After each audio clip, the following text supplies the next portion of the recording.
It's time for NFL Week 7 player props and anytime touchdowns. Let's talk some pigskin.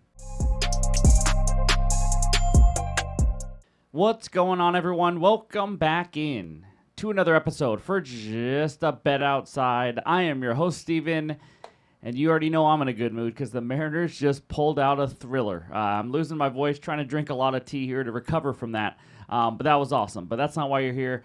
NFL Week 7 player props, anytime touchdowns, 30 and 22 on props so far this year, up 3.5 units, 9 and 11, up 0.41 units on TDs.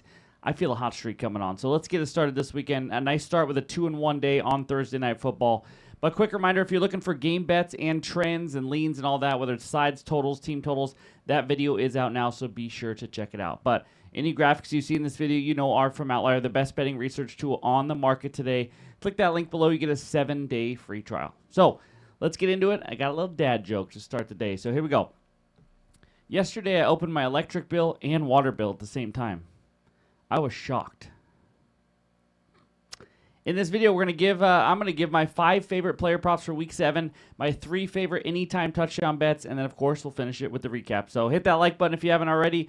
Leave a comment below to help this channel continue to grow. If you're new to the channel, you know what to do. Hit that subscribe button and come join this awesome community. I'm ready to get it rolling, and that means it's time for some player props. All right, we start out with a quarterback prop. Give me Jaden Daniels over 220.5 passing yards at -110 on BetMGM for a full unit here. This game has the highest total on the board. We should see some fireworks here. It's kind of a low number for a quarterback with this high of a total. So let's talk Daniels first. He's over this in 2 of 4 games this year, averaging 219 passing yards per game. So, I mean, we're looking at a line right at his average against Dallas. Last week, 3 turnovers ended drives, and that really killed it. He still had 211 yards, but the other under was at Green Bay with 200 yards. Obviously, tough matchup with their pressure and everything they played. And that was earlier in the year when they were playing better in the secondary. But he's averaging 31 pass attempts per game this year. His pass attempts line here is set at 31.5. He only had 26 in each of the past 2 weeks. So I see more coming here in this one. Again, you got to keep up. And I see Dallas scoring as well. But the matchup, I mean, you guys know it's one of the best matchups in the NFL. They have allowed the most passing yards in the entire league, allowed the most net yards per pass attempt at 7.5. That's insane. And then defensive injuries. Trayvon Diggs is out with concussion. Safety Donovan Wilson is questionable. Another safety, Thomas, is questionable. So on top of the secondary injuries, this defense only has 11 sacks on the season. It's almost as if they used to have somebody who was better at doing that. But Daniel should have plenty of time to throw here. In fact, quarterbacks versus the Cowboys this year, Russell Wilson, 450. That's no joke. Caleb Williams, 298. Jordan Love, 337. Justin Fields, 283. Bryce Young, 199. I mean, he didn't need to do much because they ran all over him, but Love is 10th in yards per game. Other than that, none of those quarterbacks are even in the top 10. So they're giving up a ton of yards to guys. It's not like they're naturally throwing 300 yards per game or anything. But with a game expected to be like 30 to 27, 33-30, something like that, it's hard to imagine that Daniels doesn't go over this line unless Krosky Merritt just goes crazy, gets 150 rush yards, and they just hand the ball off every play. But I think Daniels gets some big chunk plays here. Debo and McLaurin both questionable.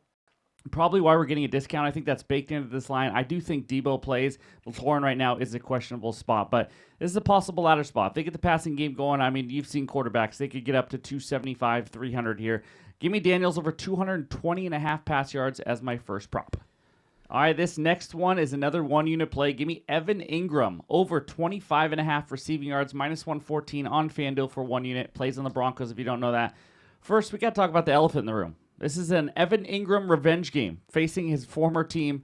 But just to be clear, I didn't just bet this because of the revenge angle. It's just a nice little bonus. But let's talk Ingram. As you can see by this outlier screenshot, over in 3 of 5 games, but over in 3 straight now. He was off to a slower start this year with Denver, but he's really picked it up lately. You've heard Bo Nix, Sean Payton both praise him and love what he's doing. He caught a big 4th down pass for them last weekend. And I expect him to have another good one. In fact, the volume is what I love. 6+ targets in 3 straight. 4+ balls have been caught in 3 straight. 4 catches, and we have a line of this low of 25.5. That just doesn't seem right. He's averaging 8 yards per reception the last 3 weeks. Just an average day of 4 catches, 8 yards per catch, 32 yards. Hash brown math. I mean, it's that simple. This line is just too low to me. He has a 10+ yard catch in every game. That's pretty much almost halfway there if we get that again. In fact, he has an 18 and a 16-yard catch in the last 2 weeks. we may only need a couple here. But, Sean Payton, he's known for loving his tight ends. We're starting to see that a little bit more now with Ingram. Remember the Jimmy Grahams of the world. Again, this guy is not Jimmy Graham, but he's still talented. So now the matchup. Yes, this is his old team, which could boost him up. But Giants have been average overall versus tight ends, ranked 15th in receiving yards versus tight ends. They just allowed Goddard to go for 110 yards last week. Jake Ferguson earlier this year, 78 receiving yards. They haven't faced many other great tight ends or talented pass-catching ones at least. So overall volume in this is crazy high for this low of a line. Revenge angle also helps, might feed him the ball. Even another extra ball or two from revenge angle helps here because we have a low line. So give me Ingram over 25.5 receiving yards as my second prop. All right, prop number 3 is another tight end, and we're going to a rookie. How about Mason Taylor over 4.5 receptions, plus 105 on Bet365? I'm putting a unit on it. That's right. A rookie tight end for the Jets. I'm putting a unit on it. What could go wrong? But in the last 4 weeks, 6, 7, 12, and 1 target. So I'm throwing out the 1 target game. It was in London versus maybe the number 1 defense in the NFL in Denver. So it's not a huge deal to me. He did the 3 weeks prior, he averaged just over 8 targets. He turned that into 4, 5, and 9 receptions. This guy is heavily involved. 19 catches on 26 targets in the last 4 weeks. Pretty good connection with Fields. On top of that, number 1 option, Garrett Wilson, is out for this game. That is huge news as he's a high target guy. Obviously one of the higher target and number 1 receivers in the league. But that means Taylor now has the highest target share on the team if you take away Garrett Wilson. He has dominated versus zone coverage. Panthers play a ton of zone here.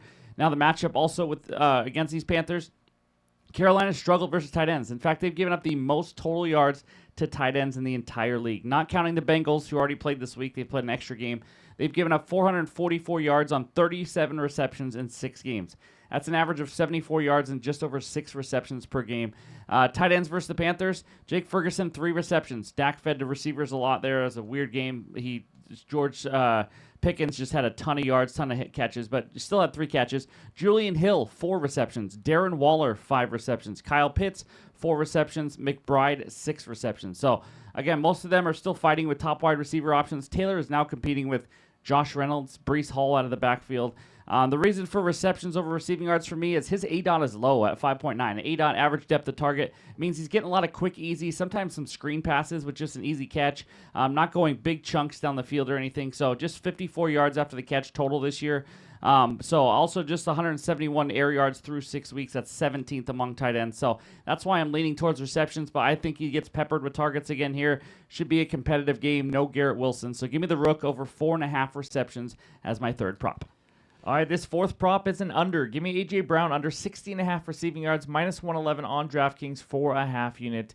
This passing game for Philly looks kind of broken right now. Yet again, outlier screenshot, as you can see here. He's under this in 4 of 6 games already this year. 2 boom games against the Giants and Chargers, and then 43 or less yards in the other 4 games. So he's either going to miss by a lot or go over by a lot. So sweat-free either way. But his targets have been there. He's just been very inefficient. 8+ targets in 5 straight. Total of 44 targets and 26 catches on those 44 targets.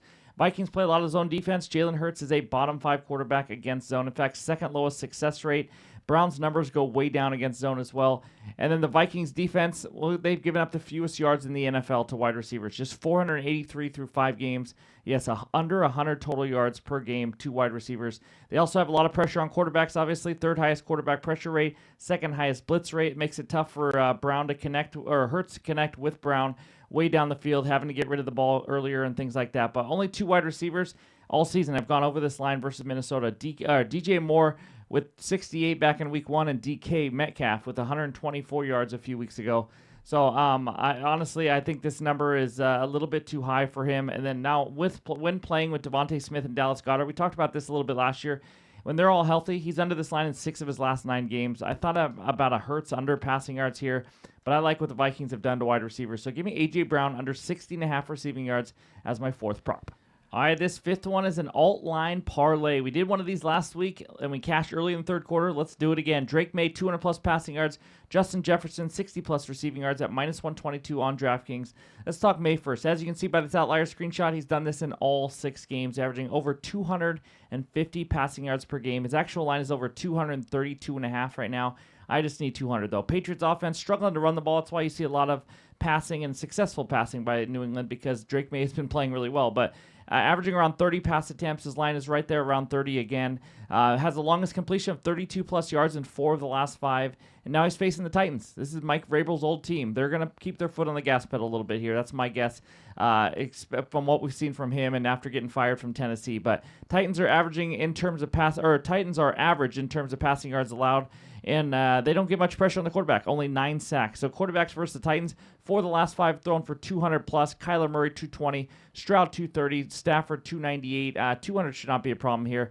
May is one of the better quarterbacks in the league, if you can't tell. I've really been impressed by what I've seen from him. Just threw for 273 versus a good Buffalo pass defense a couple weeks ago. I think he gets 200 by early third quarter here. And the next one, Justin Jefferson, 60-plus receiving yards.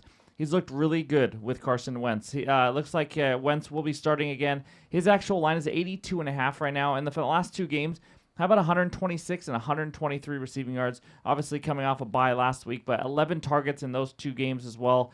Averaging 18 yards per catch last week. He had a longest reception now of 29-plus yards in 4 straight games.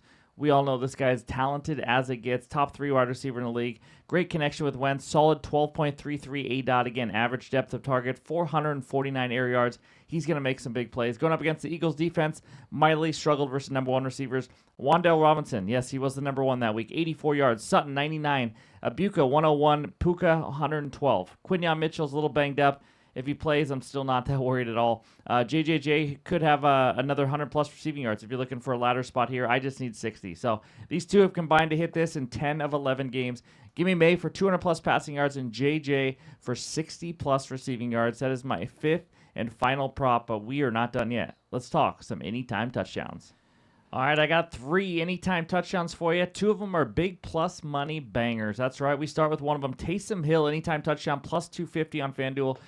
This is a play on the number. Plus 250 for the goal line back is absolutely crazy here. Last week they got on the 1-yard line, brought him in. He scored on a 1-yard run. He's only played 2 games this year, has 1 touchdown. He's a guy who can score on the ground or through the air. I expect it to be through the ground or on the ground here. But you guys know he used to be a quarterback too. He used to do everything. So when they need a few yards at the goal line, he is going to be their guy.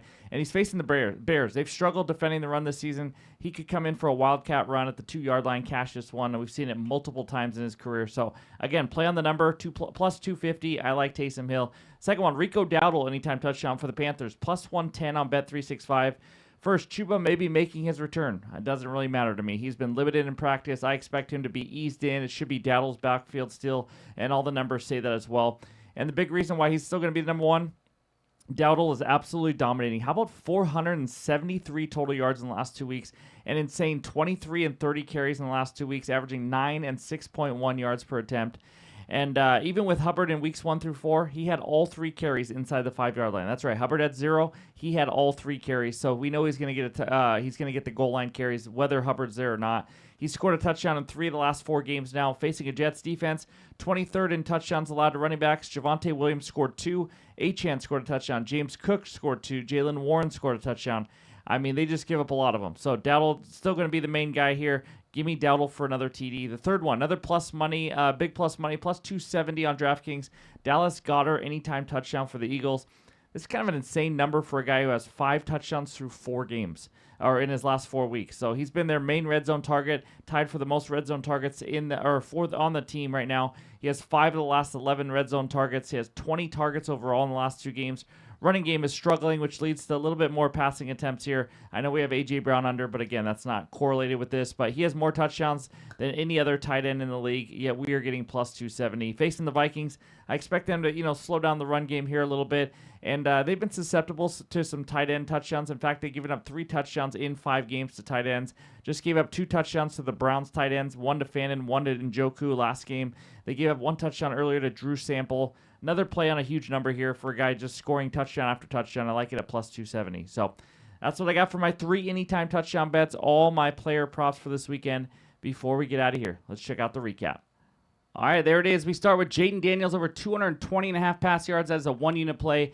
Evan Ingram for the Broncos over 25.5 receiving yards for a unit. Mason Taylor the Rook over 4.5 receptions for 1 unit. And then we got a couple half-unit plays. A.J. Brown under 60.5 receiving yards. And then Drake May 200-plus pass yards. And Justin Jefferson 60-plus receiving yards. Alt lines obviously there. Minus 122 on DraftKings for a half unit. Anytime TD bets, we got some big ones. Taysom Hill plus 250. Rico Dowdle plus 110. And Dallas Goedert plus 270. Let's get some winners. Let's start a really nice hot streak here. Again, nice start with Thursday Night Football, but thank you guys for watching as always. Really appreciate the support week in and week out. Hope you guys have a great weekend. Enjoy week 7 and go Mariners. We'll talk to you soon.